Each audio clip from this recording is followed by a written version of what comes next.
नमस्कार, दूरदर्शन के कार्यक्रम नमस्कार एमपी में आप सभी का स्वागत है। मैं हूं आपके साथ प्रिया और कार्यक्रम में हम बात करेंगे एक महत्वपूर्ण विषय और इस महत्वपूर्ण विषय के साथ कुछ सब विषय भी जुड़ेंगे, यानी सह विषय भी जुड़ेगा और हम सुनेंगे गीत भी। तो ये तो मैंने आपको संकेत दे दिया कि आज विषय क्या होने वाला है, किस तरह का विषय खास होने वाला है और कौन से खास अतिथि हमारे दूरदर्शन के स्टूडियो में मौजूद हैं। संस्कृति की बात होगी, साहित्य की बात होगी, गीत की बात होगी, तो वही बात होगी बुजुर्गों के रखरखाव की और उनके ख्याल की। लेकिन सबसे पहले तो ये हमारे और आपके बीच की बात कि बारिश चल रही है, मॉनसून ने अपना रुख कभी नर्म कर लेता है तो कभी गर्म कर लेता है। बहुत ज़रूरी है इस वक्त अपना ध्यान रखना, क्योंकि कुछ केसेस ऐसे आ रहे हैं जो आंखों से जुड़े हुए हैं। बिल्कुल, मैं कंजक्टिवाइटिस की बात कर रही हूँ।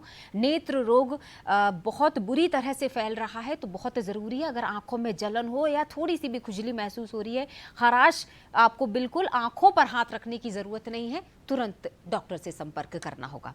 और इसी के साथ अपना ख्याल एक अलग तरह से भी रखना होगा, यानी कि जब 2 पहिया वाहन लेकर आप चलते हैं तो आपको हेलमेट लगा कर रखना है और जब 4 पहिया वाहन से चलेंगे तो आपको सीट बेल्ट लगा के रखना, क्योंकि सड़क सुरक्षा माह 7 सितंबर से लगातार इस माह को मनाया जा रहा है। 2 माह लगातार इसके लिए जागरूकता फैलाई जा रही है, तो अनुशासन का पालन करना ज़रूरी है, प्रशासन का सहयोग कीजिएगा।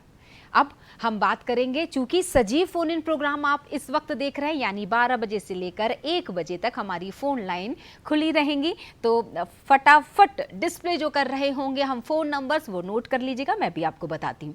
0755 भोपाल का कोड रहेगा, 2660049 ये फ़ोन नंबर रहेंगे। इसके अलावा टोल फ्री यानी निःशुल्क सेवा का भी इस्तेमाल कीजिएगा, 1800-233-0040 ये हमारा हो जाएगा टोल फ्री नंबर। तो यानी आप दोनों या तो लैंडलाइन नंबर का इस्तेमाल कीजिएगा, निःशुल्क सेवा का इस्तेमाल कीजिएगा, और जो भी मैं आपको विषय जो बताऊंगी उस विषय से जुड़े हुए अतिथि से आप अपने सवाल रख पाएंगे।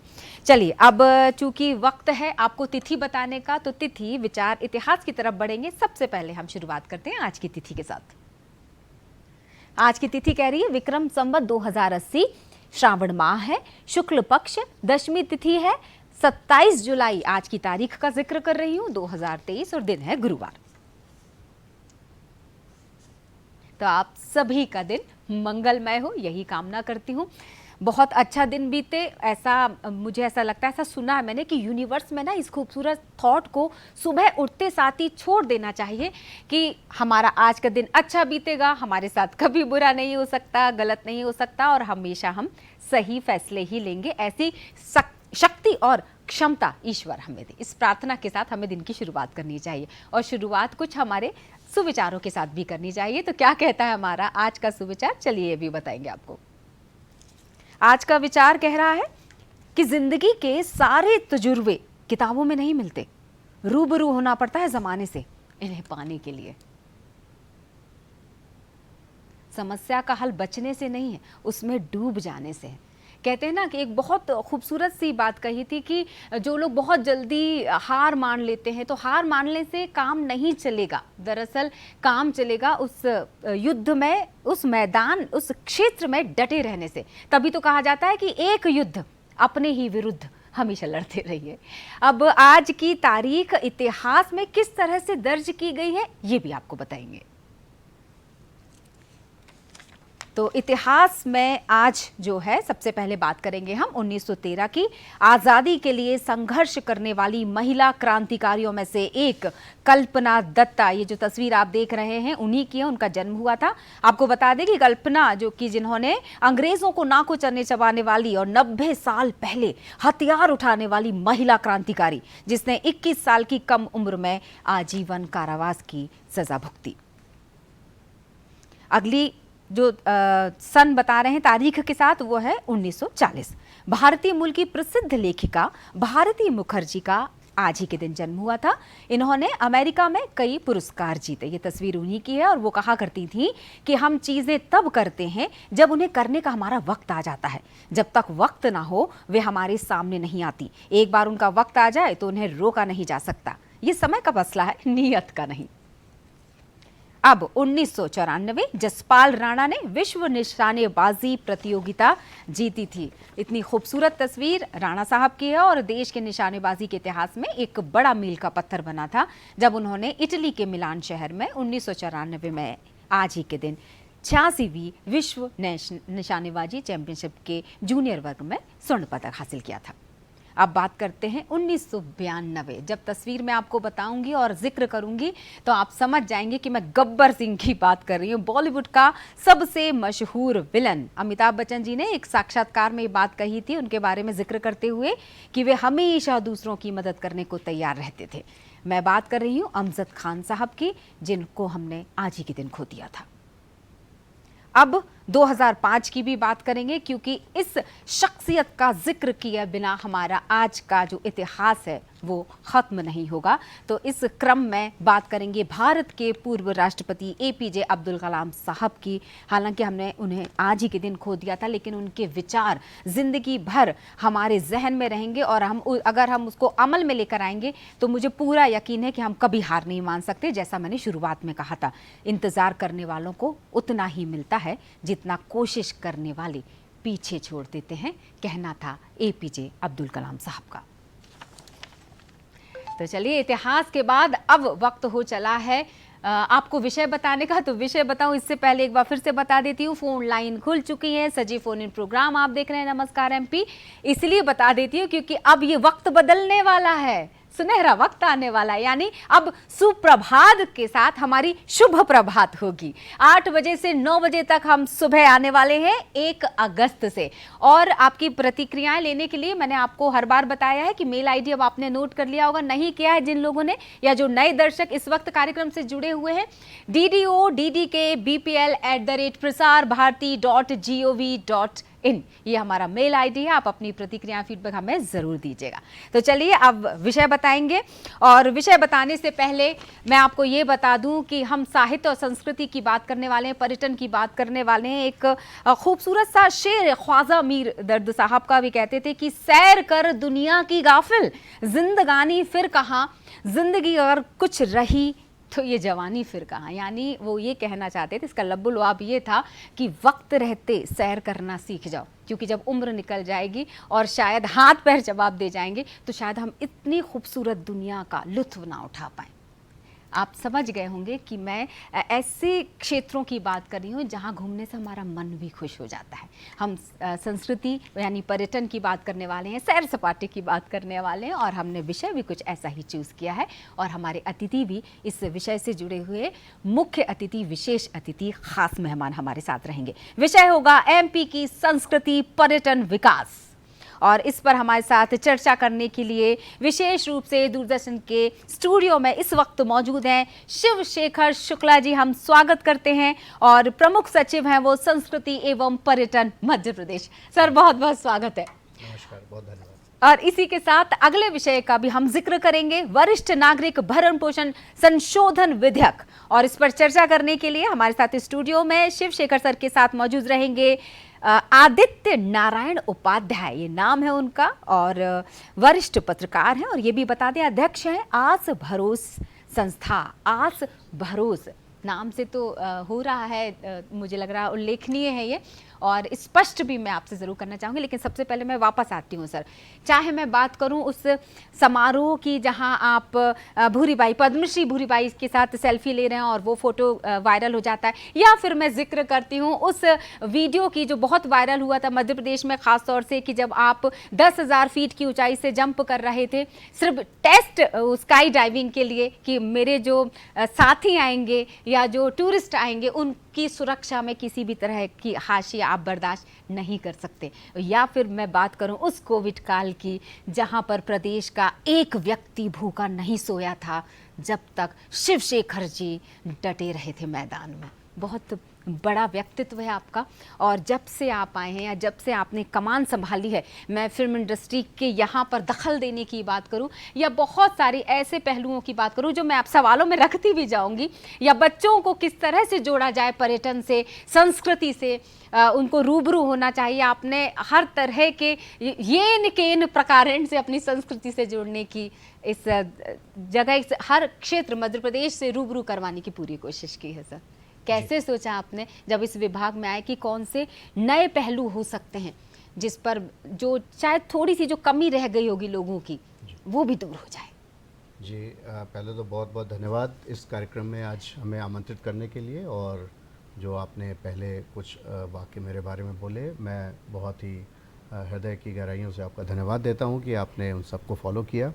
और उद्देश्य केवल यही है कि मध्य प्रदेश की जो बहुत ही समृद्ध संस्कृति और पर्यटन की विशेषताएं हैं उन्हें हम कैसे आम जन तक पहुंचाएं, कैसे दूर दराज तक उसका प्रचार प्रसार हो। और इसलिए ख़ास तौर से हमारा टारगेट हमेशा रहता है कि हम यंग जनरेशन, यंगस्टर्स जो हैं, युवा लोग हैं और बच्चे हैं, उनको हम कैसे अपने साथ में जोड़ें।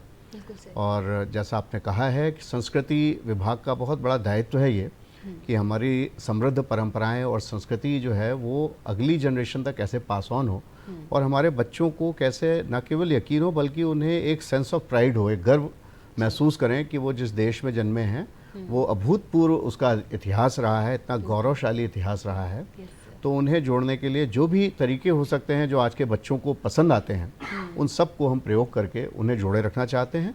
और जब वो संस्कृति से जुड़ेंगे, उसकी बारीकियां समझेंगे और यह जानेंगे कि शायद ही कोई दुनिया में देश ऐसा हो जहाँ पे इतना गौरवशाली उसका इतिहास रहा हो, तो निश्चित तौर पे एक बेहतर नागरिक बनेंगे और अपने देश की के लिए जो सेवा करने का भाव उनके मन में आएगा, तो हमारा जो देश का माहौल है और बेहतर होगा आने वाले भविष्य में। इन सबको दृष्टिगत रखते हुए हम लोगों ने बहुत सारे कार्यक्रम आयोजित किए। बिल्कुल, मैं आदित्य जी के पास आऊँ, इससे जुड़ा हुआ एक और सवाल मेरे मन में उठा जब आप चर्चा कर रहे थे। सबसे बड़ा मसला आता है बजट का। जाना तो बहुत लोग चाहते हैं, लेकिन कई बार अगर हम मध्यम वर्ग के लोगों की बात करें तो वो शायद ख्वाहिशें अधूरी इसलिए रह जाती है क्योंकि वो जिम्मेदारियों में ऐसे लदे होते हैं। तो क्या हमारे विभाग ने कुछ इस ओर भी ध्यान दिया है और उनके लिए कुछ छूट दी है या कुछ व्यवस्थाएं उचित की हों? देखिए, मध्य प्रदेश में एक तो बहुत अच्छी बात यह है कि पूरा प्रदेश बहुत ही सुंदर रमणीक स्थलों से भरा हुआ है। चाहे आप इतिहास और विरासत की बात करें, हर ज़िले में लगभग ऐसे विरासत के स्थान हैं। चाहे आप नेचुरल ब्यूटी की बात करें, नैसर्गिक सौंदर्य यहाँ बिखरा पड़ा हुआ है, और साल के अधिकांश माहों में बहुत ही अनुकूल वातावरण भी रहता है। तो हमारा ये हमेशा लोगों को कहना होता है कि हम बहुत दूर जाने की ना सोचें। हम पहले तो अपने घर में ही आसपास देखें क्या क्या है। जैसे अगर मैं भोपाल ज़िले में रहता हूँ, तो मेरे भोपाल के शहर में ही कितनी बड़ी चीज़ें ऐसी विरासत की हैं जो हम पहले उसको देखें और समझें, अप्रिशिएट करें। फिर हम उसके और थोड़ा बाहर जाएं, सांची, भीमपेटका जैसी चीज़ों को देखें और फिर उसके और बाहर जाएं। तो एक तो जितना नज़दीक हमारे चीज़ें हैं उनके ऊपर हमारी दृष्टि हो, और फिर धीरे धीरे हम बाहर जाएँ तो बहुत कम बजट में भी हम अपने समय को सही तरीके से संयोजित कर सकते हैं। दूसरा, जो हमारे समृद्धि के को प्रदर्शित करने के तरीके हैं, जैसे म्यूजियम्स। मध्य प्रदेश म्यूजियम्स की दृष्टि से बहुत ही समृद्ध प्रदेश है। और हर ज़िले में यहाँ पर विरासत को सहेजने के लिए आर्कियोलॉजी डिपार्टमेंट के म्यूजियम्स हैं, और भोपाल, इंदौर जैसे बड़े शहरों में, ग्वालियर, जबलपुर में अनेक प्रकार के म्यूजियम्स के माध्यम से भी हम अपनी संस्कृति को प्रदर्शित करते हैं। और मुझे ऐसा लगता है, मैं अब चूंकि म्यूजियम का जिक्र हो ही गया है तो भोपाल की बात करूं, इंदौर की बात करूं, उज्जैन की बात करूं, ग्वालियर की बात करूं, यहाँ के 7 म्यूजियम में ऑडियो जो गाइड की बात हम कर रहे थे, थोड़ी सी जानकारी हम दे देते हैं ताकि जो लोग नहीं समझ पाते या दूसरी भाषा के, आपने आसान कर दिया है संस्कृति को समझना। जी बिल्कुल सही है। और इसमें पहली बात तो ये थी कि भार नहीं पड़े, वित्तीय भार नहीं पड़े। तो बहुत ही कम टिकट होता है, 10 या 20 रुपए का मात्र टिकट होता है। एक नोशनल टिकट होता है। और फिर उसमें जब म्यूजियम में जाते हैं तो हर एक व्यक्ति अच्छे गाइड रखना अफोर्ड नहीं कर सकता। तो उसको और कैसे समझें, कोई कलाकृतियाँ हैं या कोई भी चीज़ को जो प्रदर्शित की जा रही है उसे समझने के लिए, उसका बैकग्राउंड बताने के लिए हमने ऑडियो गाइड्स की व्यवस्था की है। और आज की टेक्नोलॉजी का हमने यूज़ किया है, जिसमें आप जिस प्रदर्श के सामने जाएंगे वहाँ पर एक आपको QR कोड दिखेगा और अपने मोबाइल से जब आप उसको स्कैन करेंगे और अगर आपके हेडफोन हैं तो उसमें वो कनेक्ट कर देगा वेबसाइट पे और आप उसके विषय में पूरा सुन पाएंगे। हिंदी और अंग्रेजी दोनों भाषाओं में आप सुन सकेंगे। तो इस प्रकार से आपको कोई अतिरिक्त पैसा नहीं खर्च करना है, कुछ अलग से इक्विपमेंट नहीं लेना है, आपका ही मोबाइल, आपका ही हेडफोन, पूरे म्यूजियम में जो जो महत्वपूर्ण स्थान है वहाँ पर QR कोड के माध्यम से आप देख सकेंगे। बिल्कुल। और मैं ये ज़रूर बता देती हूँ कि इसके लिए हमारे गाइड जो हैं उन साथियों को निराश होने की ज़रूरत नहीं है, क्योंकि सर ने उनकी भी उत्तम व्यवस्था कर रखी है।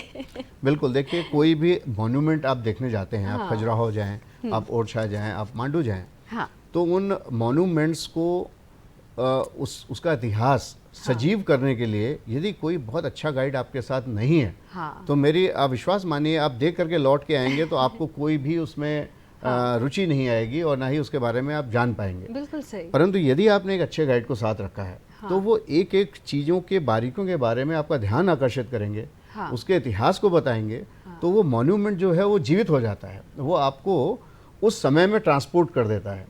तो गाइड का महत्व कभी भी कम नहीं हो सकता। और जो ह्यूमन टच है, जिस तरीके से हम इंटरेक्ट करके और सवाल पूछ सकते हैं, सब कर सकते हैं, तो ह्यूमन गाइड का तो कोई भी audio guide, virtual guide replace नहीं कर सकता। उनका महत्व हमेशा बना रहेगा। बिल्कुल, बहुत बहुत शुक्रिया सर, बहुत खूबसूरत जानकारी से हमने शुरुआत की है। अब मैं आ जाती हूँ आदित्य जी आप पर।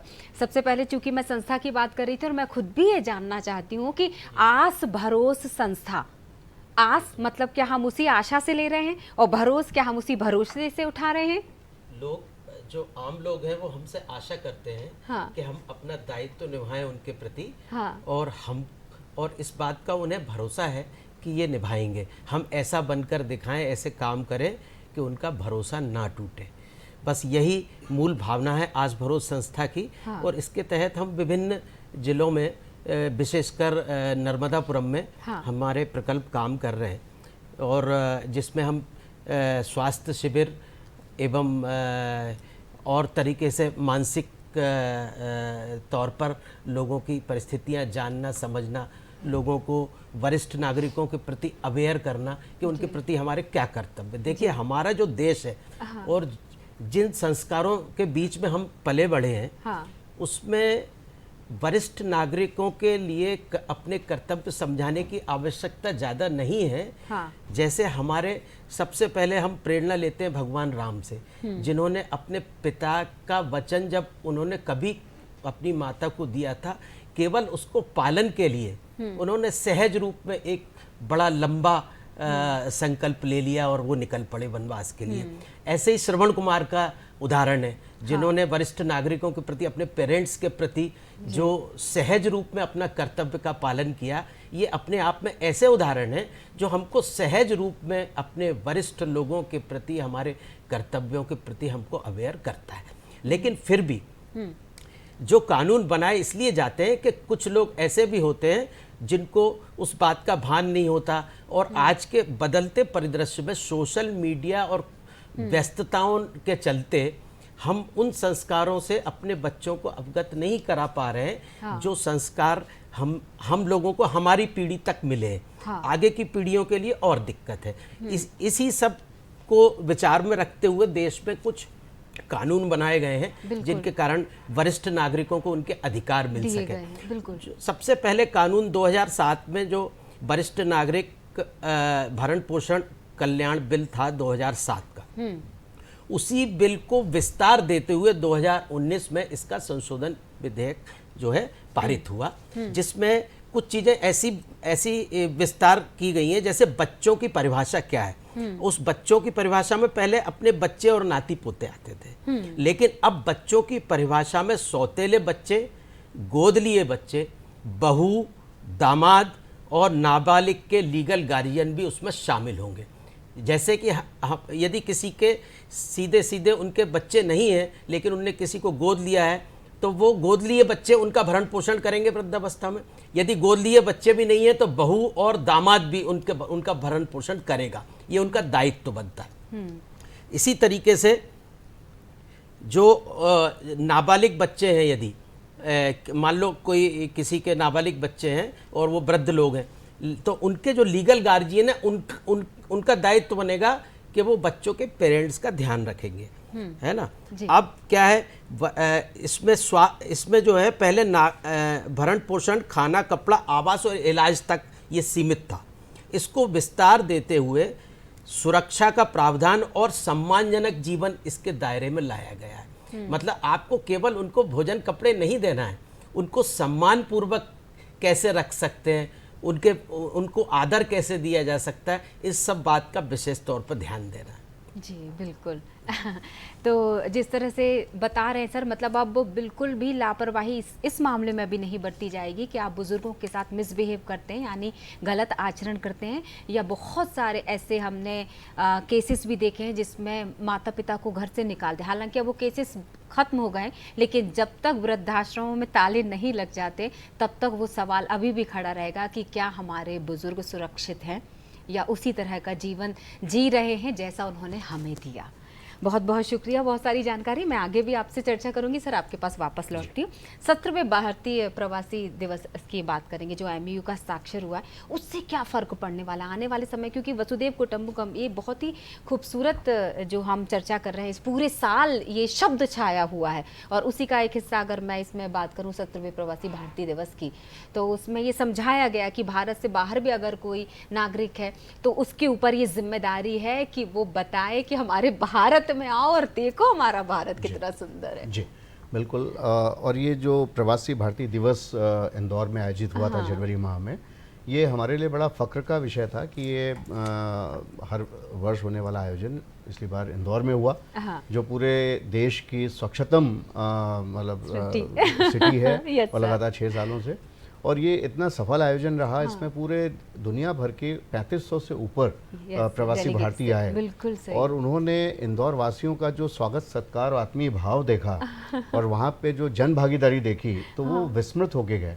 साथ ही उन्होंने जो हमारे प्रदेश का और हमारे देश का खान पान, इतिहास, घूमने फिरने की जगह हैं, ये सब एक्सपीरियंस की। बाबा महाकाल के दर्शन करने को गए, और वहाँ जिस तरीके से उन्होंने दर्शन कराए गए बड़े अच्छे भाव से, और उनको प्रसाद वहाँ पर उन्होंने उसका ग्रहण किया, तो इतने भाव विभोर करके वो गए। तो हमें लगा ये बहुत अच्छी एक अपॉर्चुनिटी है। ये भारतीय जो विदेशों में कई बार तो हमने पाया कि वो कई पुश्तों से वहाँ बसे हुए हैं, परंतु उनका भारतीयता का रंग नहीं उतरा है। वो अभी भी अपने बच्चों के नाम भारतीय नाम पे ही रखते हैं। कई पुश्तें जो कि बीत चुकी हैं वहाँ पे रहते हुए, फिर भी उनका कनेक्शन बना हुआ है। कई लोग तो ऐसे मिले जिनको मालूम ही नहीं कि रूट्स किस प्रदेश में, किस शहर में हैं। उनको पूर्वजों का भी ज्ञान नहीं, परंतु वो भारत के हैं, यही उनके लिए पर्याप्त है। इसलिए जब भी भारतीय प्रवासी दिवस होता है वो आते हैं यहाँ पर। उनके साथ में हमने कई देशों के साथ में MOU एक डिज़ाइन करके किया कि सिंगापुर के लोग आए थे, यूरोप में कई कंट्रीज़ के लोग आए थे। इस प्रकार के जिन देशों में हमारी अनुकूलता थी और लोगों ने रुचि दिखाई, वहाँ पर हमने MOU किया कि जब हम लोग वहाँ जाएंगे तो उनकी जो ऑर्गेनाइजेशन है, गोपियो करके है या फ्रेंड्स ऑफ MP करके है, इस प्रकार की ऑर्गेनाइजेशंस बना रखी हैं उन्होंने। तो वो हमें वहाँ के बारे में बताएंगे, मेलजोल हमारा होगा, संस्कृति का आदान प्रदान होगा, और जब भी उनके कोई सदस्य भारतवर्ष में आएंगे और मध्य प्रदेश में आएंगे तो हम उनका आदर सत्कार और उन्हें अपने यहाँ के इतिहास से परिचित कराने के लिए और उनकी सहायता करने के लिए हमेशा तत्पर रहेंगे। तो ये जो हम दोनों को जोड़ने वाली कड़ी है, वो MOU तो एक कागज का टुकड़ा है, परंतु 2 ऐसे स्थान जो अलग अलग जगहों पर लोग रह रहे हैं, देशों में रह रहे हैं, परंतु अपनी भारतीयता की कड़ी उनको जोड़े रखे और एक दूसरे के प्रति समर्पण भाव से हम काम करें, इस दृष्टि से ये MOU साइन किए गए। बिल्कुल सही बात है। और मुझे अच्छी तरह याद है कि इंदौर, आपने उज्जैन का भी जिक्र किया, 2 शहर ऐसे छाए हुए थे उन दिनों कि हर अखबार की सुर्खियाँ, या हम प्रकाशन की बात करें, प्रसारण की भी बात करें, तो मोदी जी मतलब प्रधानमंत्री साहब ने भी इसका जिक्र किया था इंदौर की, चाहे वो चटोरी गली की मैं बात करूँ या खूबसूरत शहरों की बात करूँ, खूबसूरत सड़कों की बात करें, इतना सुंदर है हमारा। और अगर मैं प्रदेश की बात करूँ, लेपर्ड स्टेट की बात करूँ, चीता स्टेट की बात करूँ, कितना कुछ है देखने के लिए। आपने बहुत सुंदर बात कही थी कि कहीं और जाने की ज़रूरत नहीं है, शुरुआत हमें उस घर की दहरी से बाहर निकल के ही कर देनी चाहिए। अब हम प्रदेश की बात कर रहे हैं और हमारा प्रदेश कई मायनों में ख़ास हो चुका है, और आपके आने के बाद आपने जो इनिशिएटिव्स लिए हैं उसमें एक पहल की का और जिक्र मैं कर देती हूँ। फिल्म सिटी की हम बात कर रहे हैं, बहुत आसान कर दिया है वो आपने रास्ता। अब हमारा खूबसूरत प्रदेश बड़े पर्दे 70 mm के बड़े पर्दे पर दिखाई देने लग गया है। कैसे आपने क्या क्या चीज़ें आसान बना दी, हमारे कलाकारों को भी इतना अच्छा प्लेटफॉर्म मिलने लग गया? जी, ये बहुत ही महत्वपूर्ण डेवलपमेंट हुआ है पिछले 2-3 वर्षों में। 2020 में मध्य प्रदेश टूरिज्म एक पॉलिसी लेके आया, film investment tourism, film promotion tourism policy को लेके आए हम, और उसके माध्यम से हमने फिल्मकारों को ये सुविधा प्रदान की कि वो यदि प्रदेश में आके शूटिंग करते हैं, हाँ, तो एक तो उन्हें दर दर भटकना नहीं पड़ेगा, उन्हें शूटिंग की परमिशंस दिलवाना, उनकी सुरक्षा का ख्याल रखना, हाँ, ये सब टूरिज्म विभाग उनके साथ में मिलकर के करेगा। और उसके लिए बहुत सिंपल प्रोसीजर्स बना दिए हमने, पोर्टल एक बना दिया, उन्हें किसी कार्यालय में नहीं जाना है, पोर्टल में केवल अपनी शूटिंग की डेट्स और लोकेशन देनी है। परमिशन देने का काम हमारा था, ज़िलों से और सब विभागों से समन्वय करके हम उनको परमिशन दिलवा देते हैं। इसी प्रकार से जब कोई शूटिंग हो रही होती है और यहाँ प्रदेश में आकर के एक निश्चित अवधि से ज़्यादा शूटिंग करते हैं, तो उन्हें हमने फाइनेंशियल इंसेंटिव्स भी इसमें प्रावधान किए, अलग अलग प्रकार के फिल्मों पे और अलग अलग प्रकार की ड्यूरेशन पे। यदि आपने 60% शूटिंग की है, 100% शूटिंग की है, तो उन्हें वित्तीय सहायता भी हमने देने का उसमें प्रावधान किया। हाँ। यदि यहाँ के स्थानीय कलाकारों को वो लेते हैं तो उसके लिए भी अतिरिक्त इंसेंटिव उनको देने का प्रावधान किया। ये सब तो अपनी जगह है, साथ ही साथ सबसे बड़ा फिल्म बनाने वालों के साथ में उनका समय बहुत कीमती होता है। वो एक एक दिन के उनका, हम लोग सोचते हैं फिल्म बनाना बड़ा आसान काम है, मगर है नहीं। हाँ। उनका सब चीज़ें बड़ी सिस्टमैटिकली होती हैं, चाहे उनके कलाकारों का समय हो, उनके टेक्नीशियन का समय हो, वो पूरी टीम के साथ आते हैं। तो यदि एक दिन भी शूटिंग में व्यवधान आता है तो उनका पूरा शेड्यूल गड़बड़ हो जाता है। तो हमने ये उनको आश्वासन देकर के ये सुनिश्चित किया कि अगर आप मध्य प्रदेश में आते हैं तो आपकी ये चिंता हमारी चिंता है, आप यहाँ से बहुत अच्छे से अपना काम करें और यहाँ के वातावरण को भी एंजॉय करें और खुशी खुशी अपने शहर में वापस जाएं।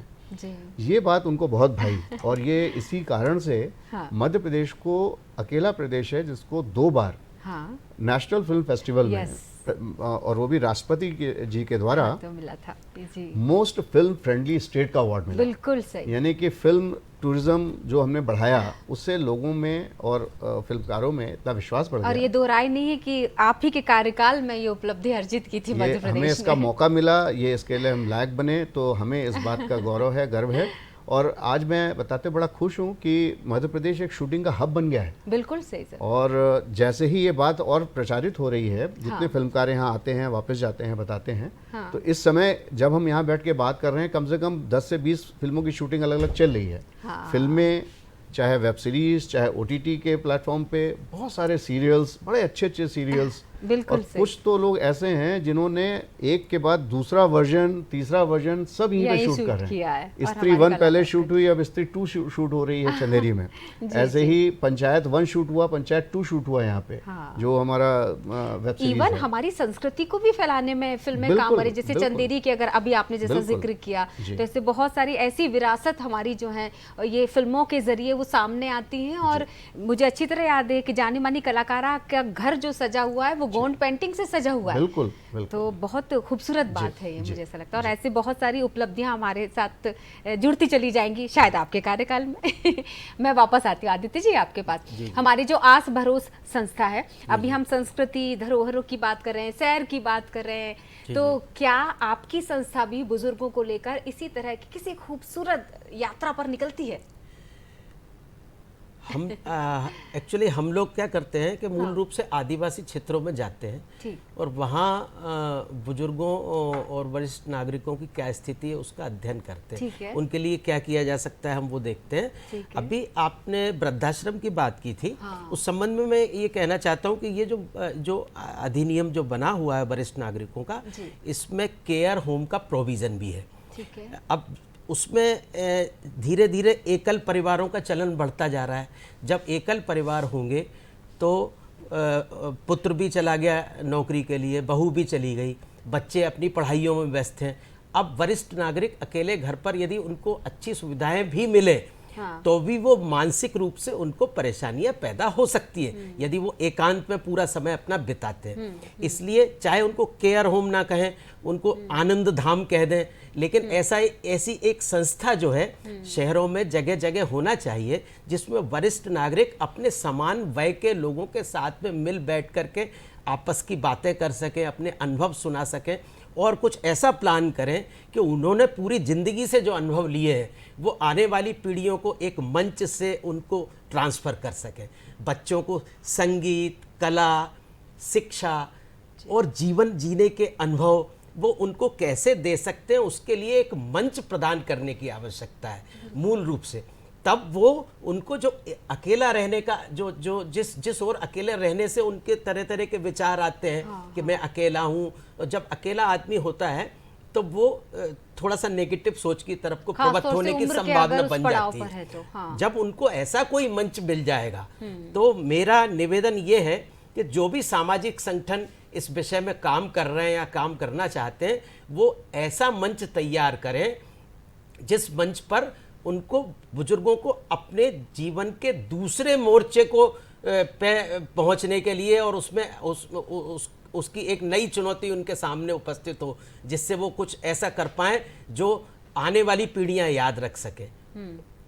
बिल्कुल, अब पीढ़ियों का आपने जिक्र कर ही दिया तो एक सवाल बन जाता है मेरा, सर ये युवा पीढ़ी के लिए जो क्विज कंपटीशन होने लगा ताकि वो हमारी संस्कृति को अच्छी तरह से समझ सके, किस तरह का कंपटीशन है ये और आपने क्या बदलाव देखा? क्या बच्चे वाकई वाकिफ हैं हमारा प्रदेश कितना सुंदर है, या किस तरह का ऐतिहासिक या किस तरह की धरोहरें हैं हमारी? जी, ये पर्यटन क्विज का हम लोग आयोजन करते आ रहे हैं कई वर्षों से।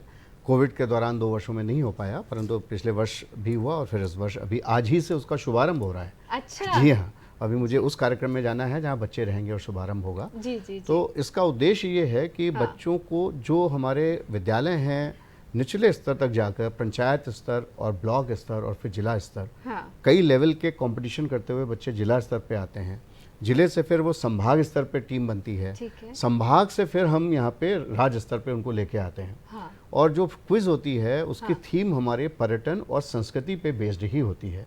और ये हम उनको मोटिवेट करते हैं कि जब वो क्विज में पार्टिसिपेट करें तो अपनी नॉलेज को अपडेट कर लें, रिफ्रेश कर लें और अपनी संस्कृति, अपने आसपास के जो स्थान हैं और जो हमारी विशिष्टताएं हैं उनके बारे में विशेष अध्ययन करें।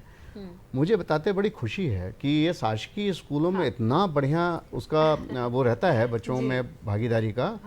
और जब यहाँ पर हमने पिछले वर्ष देखा तो बहुत ही छोटे जिले के और छोटे से गांव के स्कूल के बच्चे ने पहला पूरा की टीम ने फर्स्ट प्राइज पूरे प्रदेश में जीता। ग्रामीण क्षेत्र जी की हाँ, टीम ने। भोपाल, ग्वालियर, जबलपुर और ये सब बड़े शहर पीछे रह गए। बिल्कुल, ग्रामीण मंडला की बच्चियों ने एक सेकंड प्राइज जीता, एक और छोटे जिले के बच्चों ने जीता। तो उनमें इतना उत्साह था और उन्होंने इतनी अच्छी तैयारी की हुई थी, मुझे देख कर मैं अभिभूत हो गया। और इनको हम प्राइज के तौर पे उन्हें घूमने जाने के लिए हम प्रोत्साहित करते हैं और फ्री में उनको घुमाने का और होटल में रहने का प्रबंध हम करते हैं। एक तीर से 2 शिकार कर दिए हैं। बच्चों को तो पढ़ना ही पड़ता है, जब बच्चे माता पिता से डिस्कस करते हैं ना तो उनकी जो बॉन्डिंग भी स्ट्रांग हो जाती है और जानकारी भी विस्तृत होती चली जाती है। अब चूंकि जानकारी के विस्तृत होने की बात कर रही हूँ मैं, तो कितनी जागरूकता है बुजुर्गों में आदित्य जी, अपने अधिकारों के प्रति कितने जागरूक है बुजुर्ग? देखिए, धीरे धीरे होता ये जा रहा है कि जैसे जैसे शिक्षा बढ़ती चली जा रही है, आज हमारे लगभग बुजुर्गों की संख्या 15% है देश की आबादी का, और धीरे धीरे बढ़ते चले जा रहे हैं क्योंकि स्वास्थ्य सुविधाएं बढ़ी हैं, रहने का तरीका, तौर तरीके, ये सारे चीज़ें, स्टैंडर्ड बढ़ा है हमारे देश का। तो उस हिसाब से बुजुर्गों की संख्या बढ़ी है। अब वो अवेयर भी हैं अपने कानूनी अधिकारों के तौर पर। मैं इसमें ये बता रहा था कि ये संशोधन विधेयक है, इसमें ये है कि इसमें ये प्रोविजन रखा गया है कि यदि कोई बुजुर्ग अपने अधिकारियों के प्रति प्रशासन का दरवाज़ा खटखटाता है तो उसको 15 दिन में, अधिकतम 15 दिन में उसको जो है ट्रिब्यूनल द्वारा आदेश मिलने के 15 दिन में उनको भरण पोषण की राशि प्रदान की जाएगी अनिवार्य रूप से। पहले भरण पोषण की राशि 10,000 थी, अब वो उसकी सीमा हटा दी गई है। वो सीमा इस पे डिपेंड करेगी कि उनका जीवन स्तर क्या था और बच्चों की आय कितनी है, उससे बढ़ाई जाएगी। यदि बच्चों के लाखों कमा रहे हैं तो नेचुरली उनको पेरेंट्स को भी ज़्यादा देना चाहिए। है ना। ऐसा एक तो ये है। दूसरा इसका जो ट्रिब्यूनल, एक तो राज्य स्तरीय ट्रिब्यूनल रहेगा बुजुर्गों के लिए, और दूसरा हर जिले में कम से कम एसडीएम स्तर का एक अधिकारी जो है पर इसका प्रभार रहेगा। प्रत्येक थाने में एक एएसआई स्तर का व्यक्ति इस बात के लिए जिम्मेदार रहेगा कि बुजुर्गों से संबंधित कोई शिकायत आती है तो वो उसको वरीयता दे करके उसको उनकी समस्याओं को हल करेगा। जी, मुझे लगता है ये विषय इतना बड़ा है कि हमें दूसरे भाग में भी आपसे चर्चा करनी पड़ेगी। जी। तो फिलहाल के लिए चूंकि समय इजाजत दे रहा है, मैं आपको धन्यवाद करना चाहूंगी, यही अनुमति लेती हूँ आपसे आगे बढ़ने के लिए। हमारे साथ जुड़े हुए थे आदित्य नारायण उपाध्याय जी, वरिष्ठ पत्रकार हैं और इसी के साथ आस भरोस संस्था के अध्यक्ष भी। एक छोटे से ब्रेक के लिए रुकेंगे, आप कहीं मत जाइएगा, बने रहिएगा नमस्कार एमपी में।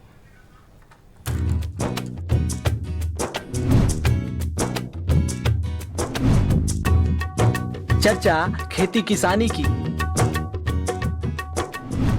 बातें फसलों और उनसे आमदनी की। लीजिए कृषि वैज्ञानिकों से सलाह, मौसम का सटीक अनुमान, रोजाना मंडी भाव की सही जानकारी, जानिए सरकारी योजनाओं का फायदा। खेती से जुड़ी तमाम जानकारी के लिए देखिए आपका अपना पसंदीदा कार्यक्रम कृषि दर्शन, रोजाना शाम 5:30 बजे दूरदर्शन मध्य प्रदेश पर। चंदा मामा नील गगन से नीचे आना, साथ हमारे दूध मलाई मिलके खाना। और एक बार फिर हम वापस हैं आपके लिए ढेर सारे मनोरंजन और मोटिवेशन से भरे सेगमेंट्स लेकर। शो का नाम था वृत्तिनाशक, और उसके बाद मैंने कई शो करे आगे चलते चलते, और उसमें सबसे अच्छा शो था मेरा खेल के मैदान से। ये एक फॉर्म निकालते हैं सेंट्रल गवर्नमेंट, सीसीआरटी डिपार्टमेंट है ये सिर्फ कल्चरल फील्ड के स्कॉलरशिप फेलोशिप कई एज अलग अलग एज ग्रुप में देते हैं।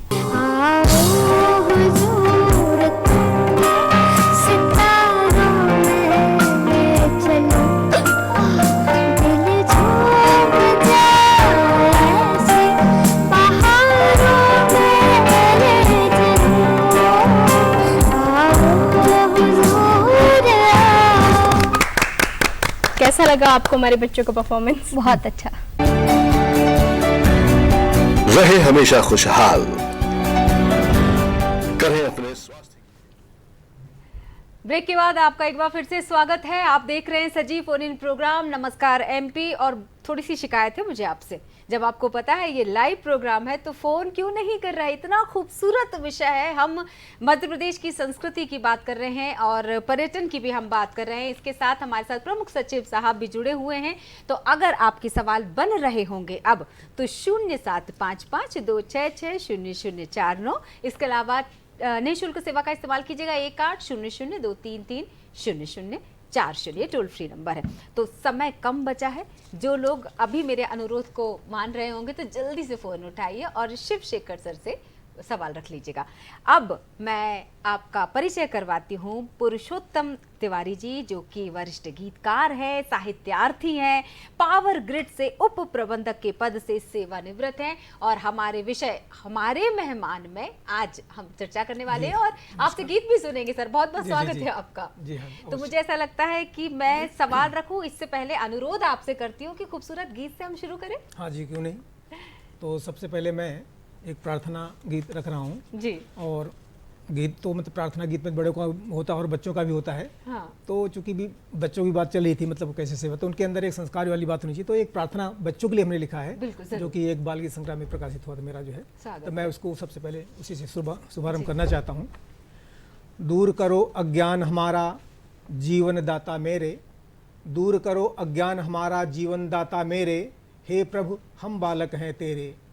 हमें ज्ञान का सुंदर वर दो, मानवता का भाव अमर दो, भारत को वैभव से भर दो, सबका जीवन सुखमय कर दो। सूरज की किरणें दो हमको, सूरज की किरणें दो हमको, जब हो निशा घनेरे, हे प्रभु हम बालक हैं तेरे। करुणा और दया दो उर्में, कोमलता जैसे अंकुर में, मीठी भाषा दे दो सुर में, जैसे मृदुल ताल नूपुर में। इसी भाव से करें आरती तेरा नित्य सवेरे, हे प्रभु हम बालक हैं तेरे। हो जीवन में आज्ञाकारी, गुरु शिक्षा हो भव दुखारी, सभी बड़ों का मान करें हम, भारत पर अभिमान करें हम, भारत माता के भविष्य का हम सब बने चितेरे, हे प्रभु हम बालक हैं तेरे। अंतिम पद है इसका जी। दया दृष्टि सारे जीवों पर, मानवता हो मेरे भीतर, देश प्रथम संकल्प हमारा, हो यह हम सबको, हो यह हमको सबसे प्यारा, इसी भाव की पुष्पांजलि से शीश चरण में तेरे, हे प्रभु हम बालक हैं तेरे, हे प्रभु हम बालक हैं तेरे। बहुत खूबसूरत कविता है। शुक्ला सर, चूँकि प्रार्थना की बात हो रही थी, मुझे एक बात याद आ गई। भले ही अभी फ़ोन नहीं आ रहे हैं, लेकिन मेल आईडी चूँकि मैं हर बार बताती हूँ, तो हमारे पास कुछ मेल आए थे। तो उसमें से एक मेल ये था आपके लिए सवाल के तौर पर, संस्कृति विभाग से जुड़ा हुआ है वो, कि हमने जो अभी अवार्ड जिसका अभी आयोजन हुआ था, वो तकरीबन 3 से 4 साल तक रुके हुए थे। क्या कारण रहा था कि इतने समय तक उसको रोका गया था और एक साथ इन अवार्ड को दे दिया गया? वो थोड़ा असंतुष्ट से नजर आए। मैं चाहूंगी कि आप इस सवाल का उनको जवाब जरूर दीजिए। जी जी बिल्कुल, बहुत आवश्यक है ये।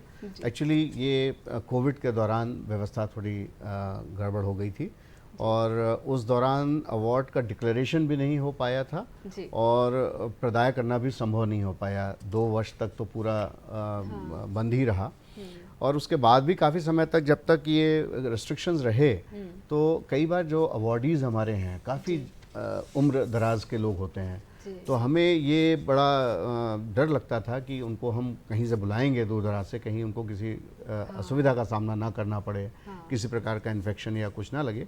तो उसकी वजह से 2 वर्ष के अवार्ड्स वो डिस्ट्रीब्यूट नहीं हो पाए थे। तो हमने बीच में ये भी किया कि कुछ लोगों को ऑप्शन मांग लिया कि यदि हम जब भी करेंगे तो हम आपको बुलाएंगे और यदि आप चाहते हैं तो हम आपके घर में भेज दें अवार्ड को, और वो राशि भी हम देते हैं, जो सम्मान राशि देते हैं। तो जिन्होंने ऑप्शन दिया कि हमें आप घर भिजवा दीजिए, उनको फिर हमने घर भिजवाया। और कई बार हमने उसके भी लाइव सेशंस करवा लिए ताकि उनको ये ना महसूस हो कि हमें चुपचाप कोई दे के चला गया। हमारे अधिकारी वहाँ गए और यहाँ पर वीडियो कॉन्फ्रेंसिंग से सब लोगों ने उसको देखा, ये भी हमने किया। परंतु कई लोगों ने ये कहा कि नहीं, हम वहीं पे जब भी आप करेंगे तब आना हम पसंद करेंगे। तो इस प्रकार से वो अवार्ड्स हमारे एकत्र हो गए थे। केवल साहित्य अकेडमी के अवार्ड्स ऐसे थे जो एकत्र हो गए थे। हमारी 9 अकेडमीज हैं और मध्य प्रदेश सरकार ऐसी अकेली सरकार है पूरे देश में। 150 से ऊपर अवार्ड्स मध्य प्रदेश सरकार देती है साहित्य, कला और क्षेत्रों में। तो इतने सारे अवार्ड्स में जो 150 कैटेगरी के अवार्ड्स हैं, बाकी सभी अवार्ड्स का लगभग समाप्त, मतलब समय पे जो देना था दे दिया गया। सिर्फ साहित्य अकेडमी के अवार्ड्स बचे थे जिनको उस समय नहीं दिया गया, वो अभी एक साथ एक मुश्त उनको बुला के दिया गया। अब 2022-23 और उसके आगे के अवार्ड्स जो होने हैं वो जैसे जैसे होते जाएंगे निर्णय, और वैसे वैसे हम, मतलब आप ये क्रम रुकने वाला नहीं बिल्कुल नहीं। आपके पास दोबारा आती हूँ। मुझे ऐसा लगता है कि इतनी सारी कविताएं, 500 से भी ज्यादा, शायद आपसे जब मेरा जिक्र हो रहा था तो आपने बताया था कि एक लंबा सफर तय किया इस क्षेत्र में। तो मैं चाहूंगी कि कुछ कविताओं के साथ और हम आगे बढ़ें। हाँ बिल्कुल बिल्कुल। अभी बरसात का मौसम चल रहा है, पावस ऋतु है। तो मैं पावस ऋतु पर भी मैंने बहुत सारे गीत लिखे हैं जी। तो मैं एक गीत यहाँ पर रखता हूँ आप सभी के सामने। जी जरूर, स्वागत है। नेह पावस के उमड़ कर अवनी पर झरने लगे हैं, नेह पावस के उमड़ कर अवनी पर झरने लगे हैं, गगन में उड़ते घुमड़ते मेघ फिर घिरने लगे हैं, पवन के चढ़कर हिडोले उड़ रहे चहुओर बादल, मधुर पावस की सरसता भरे हैं घन घोर बादल, देख कर उठती घटाएं जगत में उल्लास जागा, वृष्टि का उपहार पाकर सुखी होगा जन अभागा, कल्पनाओं में नए धुन राग अब बजने लगे हैं, गगन में उड़ते घुमड़ते मेघ फिर घिरने लगे हैं, उठ रहे घन क्षितिज से हर बूंद में अमृत समाए, शुष्क अधरों त्रिषित कंठों के लिए जीवन सजाए, आज बरसेंगे धरा पर उमड़ कर छाए गगन घन, बूंद अमृत की पिलाकर तुष्ट कर देंगे त्रिषित मन, ताप के संताप का कटुक्षोभ घन हरने लगे हैं, गगन में उड़ते घुमड़ते मेघ फिर घिरने लगे हैं। कभी ढलते फिर उभरते, चित्र रचते फिर बदलते, क्षितिज पर अटखेलियों से दृगों को आकृष्ट करते।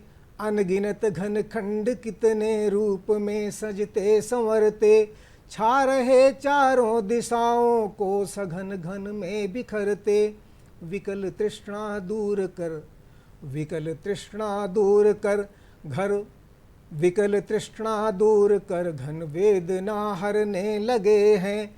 गगन में उड़ते घुमड़ते मेघ फिर घिरने लगे हैं। इसका एक पद और पढ़ता हूँ। जरूर जरूर। दोपहर में गगन चढ़कर बादलों ने धरा घेरा, लग रहा जो आ गई गोधूली बेला या सबेरा। ज्यों सघन होते गए घन, छा गया जैसे अंधेरा। लौट कर उड़गन लगे हैं, ढूंढने अपना बसेरा। जल प्रलय की सोच से, जल प्रलय की सोच से निःशक्त जन डरने लगे हैं। गगन में उड़ते घुमड़ते मेघ फिर घिरने लगे हैं, मेघ फिर घिरने लगे हैं। क्या बात है, कितनी खूबसूरत कविता, कितने खूबसूरत शब्द। शुक्ला सर, जिस तरह से ये जब ये कविता पढ़ रहे थे ना, तो ऑब्वियसली बारिश की ही ये कविता थी। अक्सर ऐसा देखने को, हाँ बिल्कुल, बरसात से जुड़ी हुई कविता, इतनी खूबसूरत दृश्य आंखों के सामने आ गए। तो इन्हीं दृश्य को देखने के लिए इन दिनों जाते हैं सारे, जितने भी पर्यटकों की हम बात करें तो अक्सर दुर्घटनाएं देखने को मिलती हैं। हम कितना भी सचेत करने, कितना भी अनुशासन में रहने की बात करें, फिर भी अब जो एक नया ट्रेंड आ गया ना सेल्फी वाला, क्या सुरक्षा के दृष्टिकोण से भी हमारा विभाग कुछ ठोस कदम उठा रहा है? नहीं, बिल्कुल आवश्यक है। देखिए, सुरक्षा सबसे पहले तो हमें सबको स्वयं समझना चाहिए।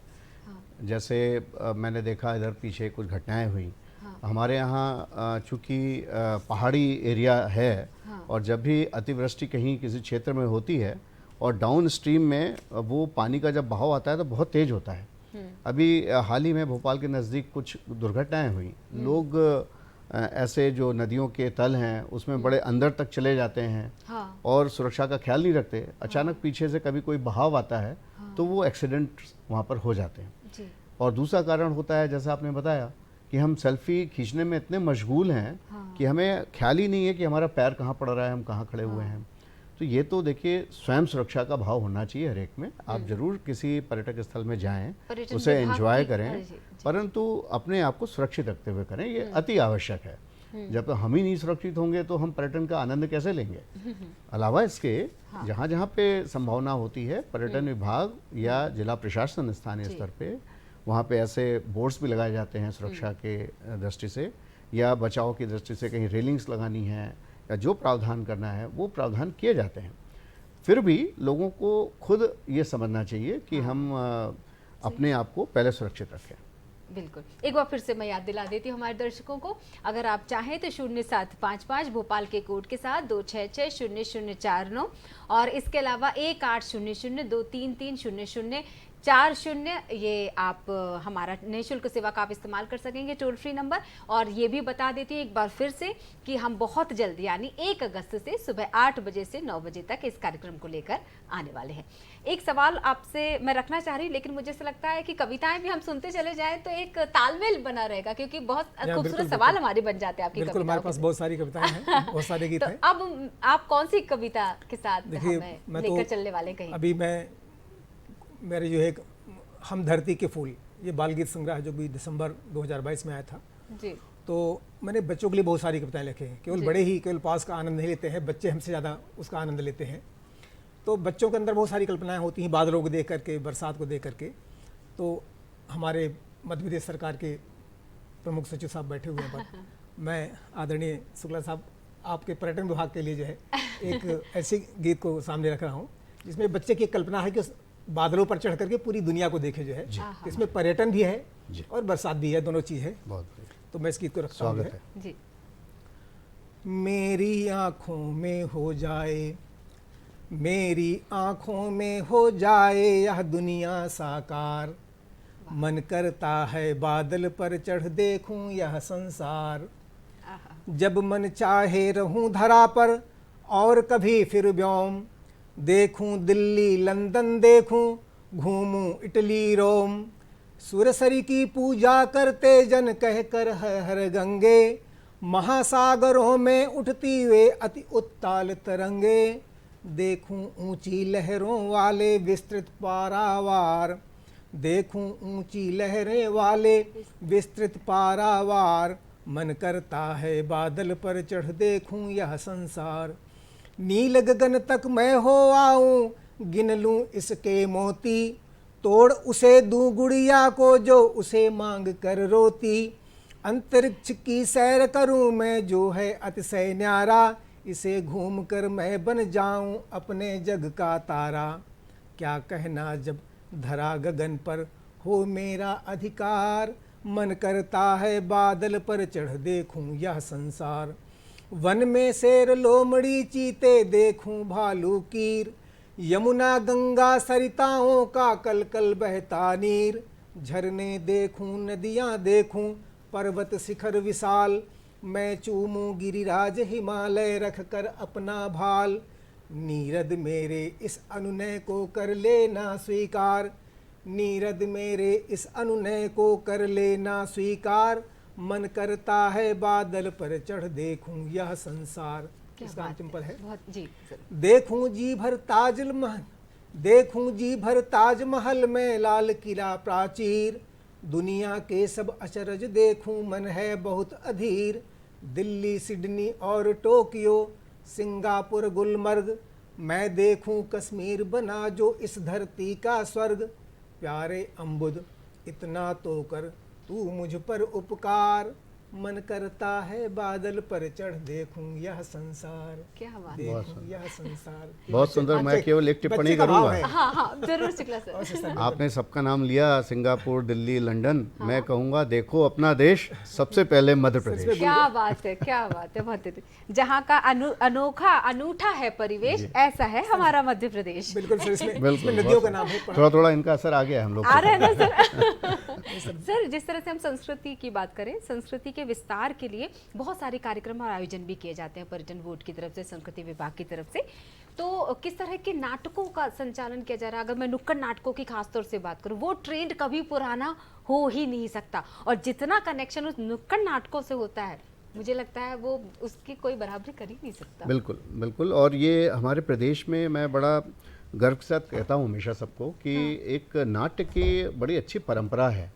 और यहाँ की भूमि में, मिट्टी में कोई ऐसी बात है कि आप जहाँ भी जाएंगे, मैं तो कई ज़िलों में कलेक्टर रहा, मैं देखा कि वहाँ पे नाट्य से संबंधित बहुत अच्छा वातावरण है। और लोग स्वप्रेरणा से ऐसे समूह बनाते हैं, ग्रुप बनाते हैं और मिल करके नाटकों का मंचन करते हैं, बड़े उच्च कोटि के नाटकों का मंचन करते हैं।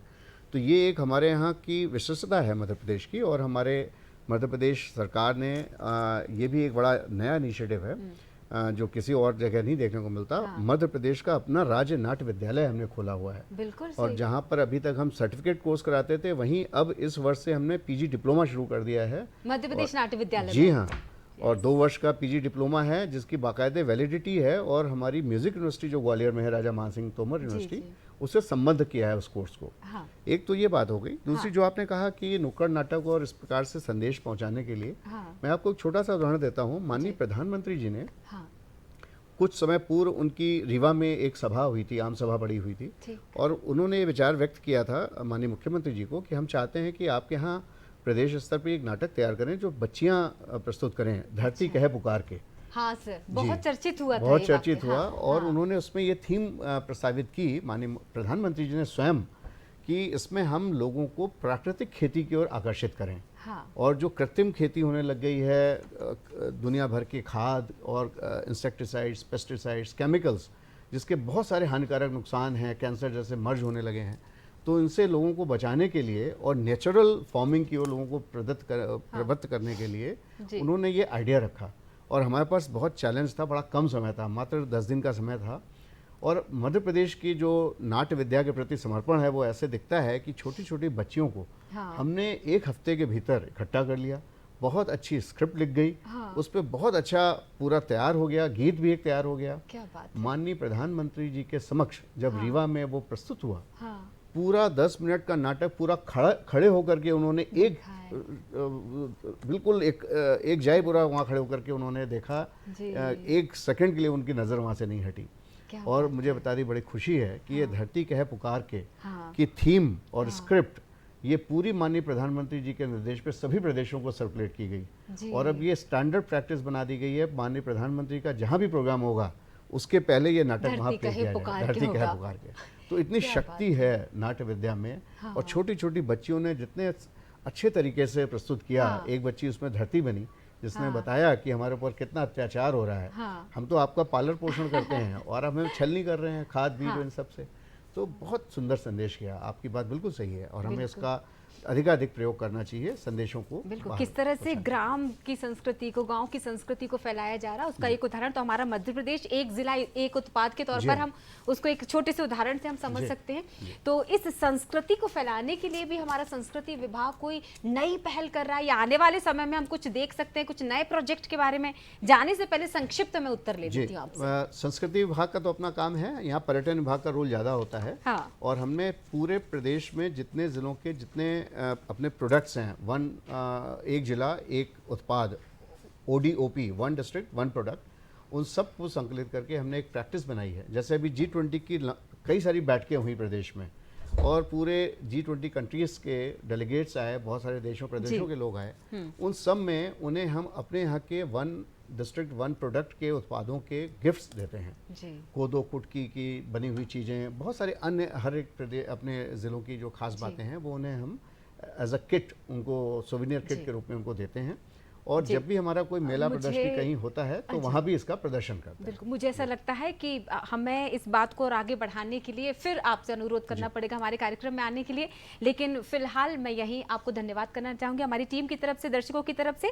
हमारे साथ शिव शेखर शुक्ला सर जुड़े हुए थे, प्रमुख सचिव हैं जो कि संस्कृति एवं पर्यटन मध्य प्रदेश, और हमारे साथ थे पुरुषोत्तम तिवारी जी। तो जाने से पहले बस यही कहूँगी कि कुछ नहीं, सिर्फ हिंदुस्तान का दिल देखो। इसी के साथ नमस्कार MP के से जुड़े रहने के लिए बहुत बहुत शुक्रिया, धन्यवाद। नमस्कार।